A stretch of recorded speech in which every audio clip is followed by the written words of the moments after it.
ETF index mutual funds నేర్చుకుని stock మార్కెట్లో రాణించాలనుకుంటున్నారా? వెంటనే ఈ నెంబర్కి కాల్ చేయండి.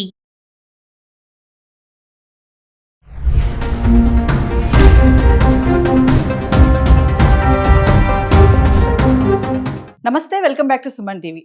H1B వీసా మరి మొన్నటి వరకు ట్రంప్ ఎవరు రావద్దు అమెరికాకి అని చెప్పినటువంటి డొనాల్డ్ ట్రంప్ అమెరికా అధ్యక్షుడు ఇప్పుడు మీ అవసరం మాకు ఉంది, మా దగ్గర టాలెంట్స్ లేవు, మీరు వచ్చి మీ నాలెడ్జ్ని షేర్ చేసి వెళ్ళిపోండి అంటున్నాడు. ఇక్కడ ఉండడానికి వీల్లేదు, మీరు వచ్చేసి ఇక్కడ నేర్పించి వెళ్ళిపోండి అంటున్నాడు. మరి H1B వీసాల పైన ఇప్పుడు కొత్తగా మరింత మెలిక పెట్టాడనే అనుకోవాలి. మరి దీనిపైన మరింత సమాచారం అందించడానికి స్టూడియోలో మనతో పాటు ఉన్నారు మేనేజ్మెంట్ కన్సల్టెంట్ సంపత్ సముద్రాల గారు.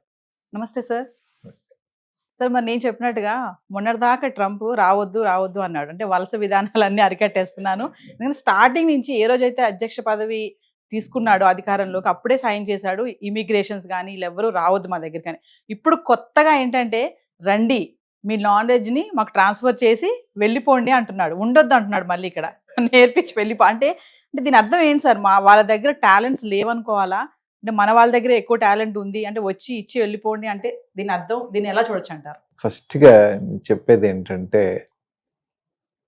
మన దగ్గర మెయిన్ డ్రైన్ అవుతోంది, దీన్ని ఎలా ఆపాలి అని మనం ముందు ఇబ్బంది పడాల్సిన రీజన్ ఓకే. మీరు చూసినట్టుగా అన్ని సీనియర్ పొజిషన్స్లో కానివ్వండి, మంచి టెక్నాలజికల్ పొజిషన్స్లో కానివ్వండి, మన వాళ్ళే ఉన్నారు. అయితే వాళ్ళకి అక్కడ ప్రాబ్లం ఏంటంటే ఎంప్లాయ్మెంట్ ప్రాబ్లం. వాళ్ళకి ఎంప్లాయ్మెంట్ ప్రాబ్లం అనగానే ఒకటే ఏమని అనుకున్నారంటే, వీళ్ళందరూ వచ్చేసి దండుకుపోతున్నారు పొజిషన్స్, అందుకని వీళ్ళని రానివ్వని, నేను రిస్ట్రిక్షన్స్ పెడతాను అని అన్నారు. ఇప్పుడు ఇది ఎలా ఉంటుంది అంటే, అమ్మ పెట్టదు అన్న సామెతలాగా వాళ్ళు చేసుకోలేరు. ఓకే, వాళ్ళు చేసుకోలేనప్పుడు బయట నుంచి వాళ్ళకి రిసోర్సెస్ కావాలి. లేదు, మరి రిసోర్సెస్ని ఆపేస్తే మరి మన వాళ్ళని ఎంకరేజ్ వాళ్ళు చేయగలుగుతారా, చేస్తారా అని అంటే, అక్కడ ఏంటంటే నాలెడ్జ్ ఉన్నవాళ్ళు ఉన్నారా లేదా అనేది పక్కన పెడితే, వర్క్ కల్చర్, వర్క్ యాటిట్యూడ్ మనలాంటి మనం ఏది చేయడానికైనా రెడీ అయిపోతాం. అర్థమైందా? మనకి అవసరం. వాళ్ళు దాన్ని ఎంతవరకు రిక్వైర్మెంట్ అన్నట్టుగానే చేసే పరిస్థితిలో ఉన్నప్పుడు, అక్కడ ఉన్న రిసోర్సెస్ ఉన్నారా అని అంటే, ఆయన ట్రైనింగ్ అని అంటున్నాడు కాబట్టి కొంతవరకు ఉన్నారు అని చెప్పచ్చు. ఒకవేళ ఉన్నప్పటికీ కూడా పరిస్థితి ఏంటంటే, their work culture is entirely different. Do they contribute the way మన వాళ్ళు డెడికేట్ చేసి కాంట్రిబ్యూట్ చేస్తున్నట్టుగా చేయగలిగే స్తోమత కానీ, యాటిట్యూడ్ కానీ, పర్సనాలిటీ కానీ అక్కడ దేశస్తులకు ఉందా అంటే లేదు అనే చెప్పచ్చు. కాబట్టి అంటే ఇప్పుడు ఎలక్షన్స్లో మీరు అన్ఎంప్లాయ్మెంట్ని ఎలా చూస్తారు, యువతకి ఏం చేస్తారు అని అన్నప్పుడు, దెన్ హిజ్ ఫస్ట్ థింగ్ ఆయనకి తోచింది బయట నుంచి వచ్చే వాళ్ళని ఆపేస్తాను. ఓకే, ఆపేస్తావు, బాగుంది. మరి మన వాళ్ళు చేయగలుగుతారా? ఓహో, ఇదో సమస్య ఉందా, నాకు తెలియలేదే. అందుకని ఓకే ఇప్పుడు ఏం చేస్తాను, I will allow them to come, మీరు రండిగానే you get our people capable enough and then you go back, నేర్పించి వెళ్ళిపోండి. సరే అంటే అన్నాను, పెద్ద రివార్డింగ్గా ఉంటే మనవాడు వెళ్తాడు. మనవాడు అక్కడ ఏదో కంఫర్ట్ సెటిల్ అని వెళ్తున్నాడు. నువ్వు వచ్చి నన్ను ట్రైన్ చేసి వెళ్ళిపో అని అంటే, then what is in it for me? You understand my point? నువ్వు టార్గెట్లు పెడతాను, నేను ఎంట్రీ ఫీజులు పెడతాను, రిస్ట్రిక్షన్లు పెడతాను, కానీ నువ్వు వచ్చి ట్రైన్ చేసి పో అని అంటే, నేను ఎందుకు వస్తాను, రాను పో అంటారు. You understand? దాంతో they will come in to problem. This is going to be a very complex problem to be handled. Trump is also struggling. ఆయన ఉద్దేశాలు మంచి అయినప్పటికీ కూడా వాళ్ళ దేశపరంగా ఎగ్జిక్యూట్ చేసే విధానాల్లో తొందరపాటు ఎక్కువ ఉంది. అవడం చేత ఇలా మళ్ళీ చేంజెస్ అవుతూనే ఉంటాయి, మీరు మళ్ళీ నన్ను పిలుస్తూనే ఉంటారు. సబ్జెక్ట్ అలాగే ఉండిపోద్ది, కానీ these things are going to change. ఎందుకంటే అక్కడున్న కంపెనీలన్నింటికి రిసోర్సెస్ కావాలి కదా, whether it is an Indian or an American, whether it is a Chinese or an American, whether it is Mongolian or whichever country it is, వాళ్ళకి కావాల్సిన work చేసే skilled labour కావాలి. So అందుకని రమ్మని అనడు, పొమ్మని అనడు. How does it matter to him? You understand my Yes. Point. Only thing is he has to take care of the unemployment. అందుకని వద్దన్నాడు. అన్ఎంప్లాయ్మెంట్ వద్దన్నాడు అని అంటే మరి అక్కడున్న కార్పొరేషన్స్ అన్ని నడవాలి కదా, అక్కడున్న నడవాలి. కంపెనీలన్నీ నడవాలి కదా. మరి వాళ్ళ పరిస్థితి ఏమిటి అని అన్నప్పుడు లేదు నేను అలా అనట్లేదు, నేను మీరు రండి అన్నాడు. మళ్ళీ వీళ్ళని కన్విన్స్ చేయడం కోసం అని no they will come train and go అని. Yes. Is also under tremendous stress అని అనే చెప్పచ్చు. దీన్ని ఇప్పుడు మన వాళ్ళు మరి డిమాండ్ చేసే ఛాన్సెస్ లేవంటారా సార్? డిమాండ్ చేయొచ్చు కదా, అంటే వచ్చి నేర్పించి వెళ్ళిపోమంటున్నారు. ఇప్పుడు వచ్చి నేర్పించాలంటే ఇక్కడ వీళ్ళు జాబ్స్ ఇవన్నీ హోల్డ్ చేసుకోవాలా, లేదంటే రిజైన్ చేసో వెళ్ళాలి కదా. అప్పుడు డిమాండ్ చేసే ఛాన్స్ కూడా బాగానే ఉంటుంది కదా. అమ్మ నేనేమన్నానంటే అవైలబిలిటీ ఎక్కువ ఉన్నప్పుడు మనం డిమాండ్ చేద్దాం అని అంటే చైనీస్ కొట్టేసుకుపోతాడేమో. You understand my point? China వాడు కొట్టేసుకుపోతాడేమో. కాంపిటీషన్ ఉంది, మన వాళ్ళకి కూడా అవసరం ఉంది కాబట్టి మన వాళ్ళు కూడా కొంత ఇదిగా ఉన్నారు. కానీ మీరు చూసినట్టయితే మోడీ గారు వచ్చినప్పటి నుంచి అనుకోండి, లేదా లాస్ట్ 1-2 decades-లో అని అనుకోండి, ఎన్ని స్టార్టప్స్ వచ్చాయి, ఎన్ని కొత్త ఐడియాలు వచ్చాయి ఎస్ కదా. అది ఎంకరేజ్ చేసినట్టయితే, దాన్ని ప్రమోట్ చేసినట్టయితే మన వాళ్ళు వెళ్ళరు. సో మన దగ్గర ఇంకా కొంత మార్పులు రావాలి. మన మార్పులు వస్తే అప్పుడు మన వాళ్ళు వెళ్ళరు.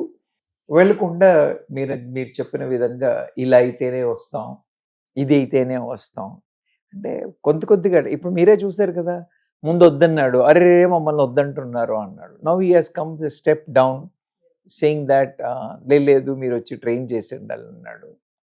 So tomorrow he will come back with see ఇది ఎందుకు పెట్టారు వాళ్ళు? వాళ్ళ దగ్గర రిసోర్సెస్ లేవు, వాళ్ళ దగ్గర ఇబ్బందిగా ఉంది కాబట్టే ఈ H1B కాన్సెప్ట్ని తీసుకొచ్చారు. వాళ్ళకి ఇబ్బంది అయిపోతుంది అని తగ్గించాలనుకుంటున్నారు. కానీ అలా చేయబోతే ఇండస్ట్రీ దెబ్బతింటోంది. అందుకని లేదు మళ్ళీ చేద్దాం అన్నాడు. So it is still in a very what you call a dynamic stage. You will find many more such kind of things coming in both what you call pro and against అనేవి ఇంకా వస్తూ ఉంటాయి. అంటే sir Trump starting నుంచి తీసుకున్న decisions వల్ల, అంటే quick decisions, తొందరపాటు డెసిషన్స్ తీసుకోవడం వల్లే ఈ రోజు ఇలాంటి మార్పు వచ్చిందని అనుకోవచ్చు అంటారా? నేను ఒక మాట చెప్తున్నామా, మార్పు ఏమీ రాలేదు. ఓకే, ఎందుకంటే మన వాళ్ళు వెళ్ళాల్సిన వాళ్ళు ప్రయత్నాలు చేసేవాళ్ళు చేస్తూనే ఉన్నారు, అక్కడ ఉండేవాళ్ళు ఉండనే ఉన్నారు, ఎంప్లాయ్మెంట్ అయ్యేది అవుతూనే ఉన్నాయి. కొంత వీసా రిజెక్షన్స్ అయ్యాయి అని అన్నారు. కానీ మీరు ఎంత చూసినప్పటికీ కూడా ప్రీమియం, నేను ముందు నుంచి చెప్తూ ఉన్నాను, మాస్గా ఉన్న స్కిల్స్ ఉన్న వాళ్ళకి ఆపర్చునిటీస్ పెద్ద గొప్పగా ఉండకపోవచ్చు. కానీ స్టాండ్ అలోన్గా ఉన్న స్కిల్స్ ఉన్న వాళ్ళకి ఇవాళ, నిన్న, మొన్న, రేపు కూడా ఆపర్చునిటీస్ ఉంటాయి. అతను ఆపలేడు, వీడు వెళ్లకుండా ఉండలేరు. You understand my point? Stand out అయ్యే వాళ్ళకి ఆపర్చునిటీస్ ఉంటాయి. ఎస్పెషల్లీ ఐటీలో కానివ్వండి, హెల్త్ సెక్టర్లో కానివ్వండి, మిగతా ఈ అడ్వాన్స్డ్ టెక్నాలజికల్ ఏరియాస్ అన్నింట్లో కూడా ఆపర్చునిటీస్ ఉంటాయి. మన వాళ్ళు వెళుతూనే ఉన్నారు, వెళుతూ ఉంటారు కూడా. ఓకే, సో దాన్ని ఏమో ఆపలేడు.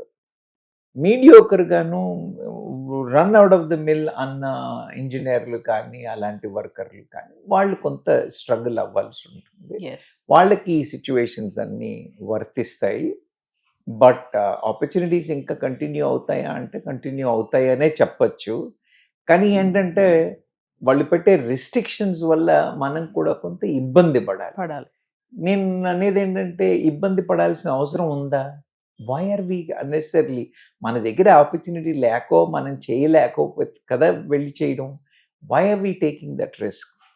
స్టూడెంట్గా వెళ్తారు, 3 ఏళ్ళు ఓపీటీ అని వెయిట్ చేస్తారు. ఈ 3 ఏళ్ళు ఓపీటీలో టెన్షన్గానే ఉంటుంది. H1B వస్తుందా రాదా. 3 ఏళ్ళు కంటిన్యూస్గా ఎంప్లాయ్మెంట్ ఉంటేనే ఉండాలి. ఎంప్లాయ్మెంట్ మధ్యలో పోయి 60 రోజులు గ్యాప్ వచ్చిందంటే మరి ఇంటికి వెళ్ళిపోవాలా, లేకపోతే ఇల్లీగల్ అయిపోతామా, పనికి మాలిన పనులు చేసి పనులని చెప్పుకుంటామా? This the confusion for the student.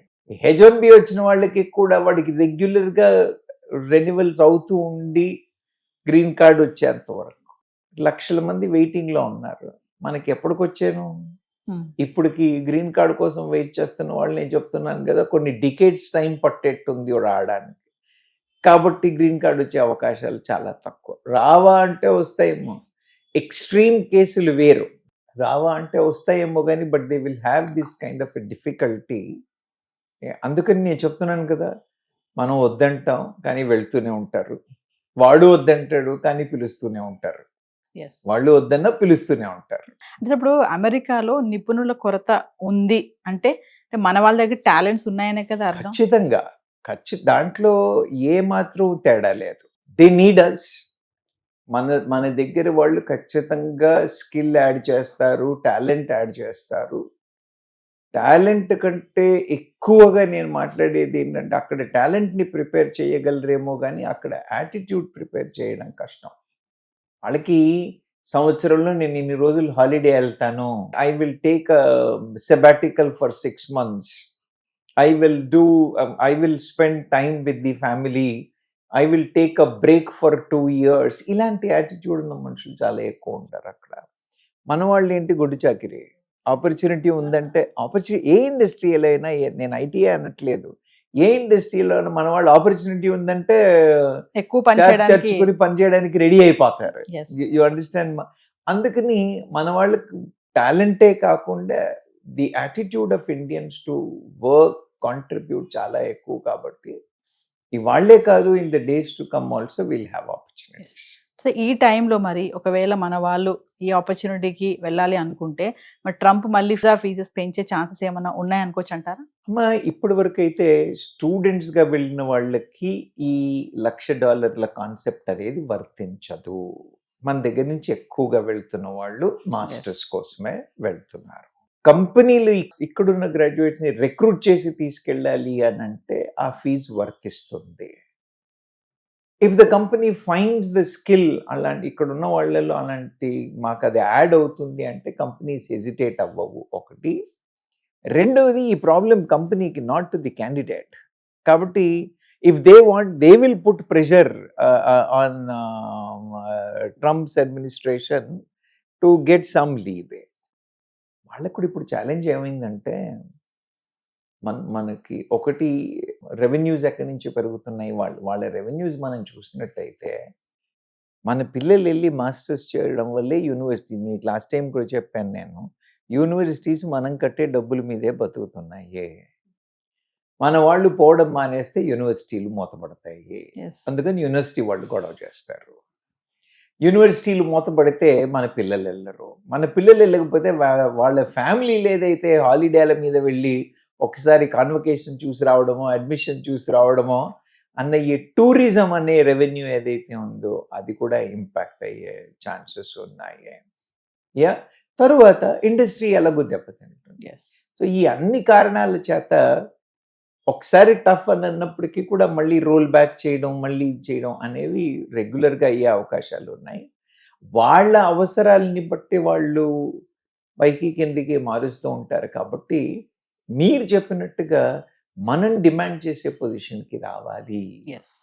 మన దేశంలో విద్యార్థులకు కానీ ఎంప్లాయీస్కి కానీ మనం ఇంకా అట్రాక్షన్ పెంచాలి, మనం ఇంకా ఐటీ హబ్స్ పెంచాలి, మనం ఇంకా ఐటీ పార్క్స్ పెంచడము, స్టార్టప్లకి ఇంకా ఎంకరేజ్మెంట్లు పెంచడము, వాళ్ళకి ఇంకా సపోర్ట్ చేయడము, తర్వాత మన లివింగ్ కండిషన్స్ని కూడా ఇంకా ఇంప్రూవ్ చేయడము, ఇవన్నీ రాను ఇంకా పెరుగుతూనే ఉంటాయి. It's going to be what you call tough situation in the days to come. సరే, ఏదేమైనా సార్, అంటే వెళ్ళే వాళ్ళు వెళ్తున్నారు, అక్కడి నుంచి వచ్చే వాళ్ళు వచ్చేస్తున్నారు. అయితే ఇప్పుడు మనం అనుకున్నట్టుగా ట్రంప్ నాలెడ్జ్ ట్రాన్స్ఫర్ చేసి వెళ్ళిపోండి, వచ్చి నేర్పించి వెళ్ళిపోండి అని అంటున్నారు. ఇటువంటి ఆపర్చునిటీ కనుక ఎవరికైనా వస్తే మరి వాళ్ళకు కొన్ని కన్ఫ్యూజన్ ఉంటుంది, వెళ్ళాలా వద్దా, మరి ఇప్పుడు నేను ప్రెసెంట్ మంచి ప్యాకేజ్లో ఉన్నాను, అక్కడ ఇంకొంచెం ఎక్కువ వస్తుంది, నేను డిమాండ్ చేయొచ్చు, అంటే ఇక్కడ వదిలిపెట్టి నేను వెళ్ళి అక్కడ చేసి రానా అనే డౌట్స్ లో ఉన్న వాళ్ళకి ఫైనల్ గా ఏం చెప్తారు? నేనేమన్నానంటే, అలాంటి వాళ్ళు ఎలా వెళ్ళాలి అని అంటే, నేను 2 ఏళ్ల ప్రాజెక్ట్ మీద వెళ్తున్నాను, 4 ఏళ్ల ప్రాజెక్ట్ మీద వెళ్తున్నాను అన్న మైండ్ సెట్ తోనే వెళ్ళాలి. They have to go with that mind set, make big amount of money, negotiate a great package, you understand, negotiate a very good package, very good facility, అన్ని సరిగ్గా నెగోషియేట్ చేసుకుని గొప్పగా సంపాదించుకుని ఆ 4 ఏళ్లలో వచ్చేయాలి. అలా వెళ్ళాలి. మైండ్ సెట్ అలా ఉండాలి. మైండ్ అలా ఉండాలి. వెళ్ళి I will make the best use out of the opportunity అని వెళ్ళాలి. వెళ్ళి they have to make the best use out of the opportunity and come back. నేను అక్కడికి ఎలాగో వచ్చింది కదా, నేను ఇప్పుడు వెళ్ళాను, then I will try to settle down అని అంటే ఈ కన్ఫ్యూజన్, స్ట్రెస్ Yes. యాడ్ అవుతూ ఉంటాయి. Yes. అవి యాడ్ అవ్వకూడదు అని అనుకుంటే ప్రాజెక్ట్ మైండ్ సెట్ తో వెళ్ళి, ఆపర్చునిటీస్ వస్తే తీసుకోవద్దు అని అనట్లేదు, ప్రాజెక్ట్ మైండ్ సెట్ తో వెళ్ళి make the best out of it and then come back. That will be my correct advice. కానీ కొంతమంది ఏంటంటే మీరు అన్నట్టుగా ఆ ఆలోచనతోనే వెళ్తారు, కానీ వెళ్ళాక మైండ్ మళ్ళీ చేంజ్ అవ్వచ్చు. అంటే ఇప్పుడు ఇంతకు ముందు వెళ్ళిన వాళ్ళందరూ కూడా అలాగే వెళ్ళేవాళ్ళం, అక్కడే సెటిల్ అవుదామని వెళ్ళిన వాళ్ళు చాలా తక్కువ. కానీ అక్కడ వెళ్ళిన తర్వాత then they get used to it, అందుకని ఉండిపోవాలి అని ఆలోచిస్తారు. అయితే ఒక 2 డికేడ్ల క్రితం, ఒక డికేడ్ క్రితం అయితే వెళ్ళిన వాళ్ళకి ఆపర్చునిటీస్ దొరికాయి, స్కేర్సిటీ ఉండింది కాబట్టి ఇబ్బందులు పాల్పడలేదు. కానీ ఇప్పుడు అలా పరిస్థితులు లేవు కాబట్టి అనవసరంగా ఇబ్బందులు పాల్పడతారు. కాబట్టి అలా వెళ్ళకపోవడం better. But it is again the state of mind, they Yes. Should change and see what. ఎందుకంటే ట్రంప్ మళ్ళీ ఏ డెసిషన్ తీసుకుంటాడో చెప్పలేము. ట్రంప్కి ఎంత ఉంది, ఇంకా 3 సంవత్సరాలు 4 నెలలు ఏమో ఉంది. ట్రంప్ అనే కాదు, నేనే ఉన్నాను, వీళ్ళు ఇప్పుడు వాళ్ళు వెళ్ళిన వాళ్ళు H1B అన్న వాళ్ళకి 4 ఏళ్ళు మళ్ళీ ఒక రెన్యువల్ వచ్చేసి అని అంటే ఆ లోపల ట్రంప్ వెళ్ళిపోతాడేమో.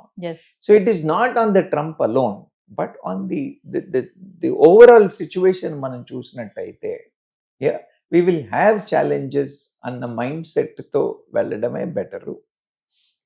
నేనైతే I will ideally suggest that they should go on a project mode, go make best use out of it. మీరు చెప్పినట్టుగా మంచి శాలరీ ఇస్తేనే వస్తాము అన్న దీంతో వెళ్ళి they should make big benefit out of it. Yes. ఆ తర్వాత if they get continuous opportunity అంటే ఎప్పటికైనా, అంటే ఫ్యామిలీస్ తీసుకెళ్లే వాళ్ళకి ప్రాబ్లం, ఊరికే బ్యాచులర్స్గా ఉన్న వాళ్ళు లేదా Yeah. సింగిల్గా వెళ్ళిన వాళ్ళకి పెద్ద ఇష్యూస్ లేవు. కానీ ఫ్యామిలీస్, పిల్లలు ఉన్న వాళ్ళు తీసుకుని వెళితే ఈ uncertainty will have a negative impact on the family or the career and education of the children. కాబట్టి they should take care of that. Thank you sir.